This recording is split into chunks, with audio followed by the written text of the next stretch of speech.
Yun guys, magbala tayo ng gabi. Ayan oh, ibinilad ko na yan. Pag nabalata ko, bibilad ko ulit yan guys. Ayan na guys, nabilad ko na yung laing guys.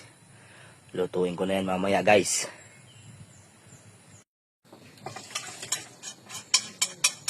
Yan, pakuluan muna natin guys ng pangalawang piga ng nyog, yung gabi.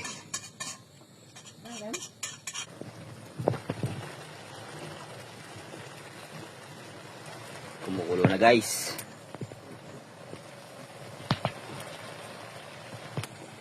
Hintayin lang natin na mawala yung lagay natin yung purong gata guys.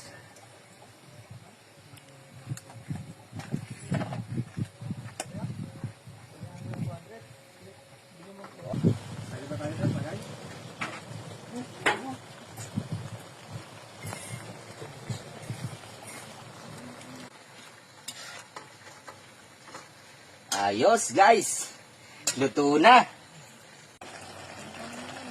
Luto na guys, ang laing guys. Basta Bicolano nagluto niyan guys. Masarap yan. Ayos.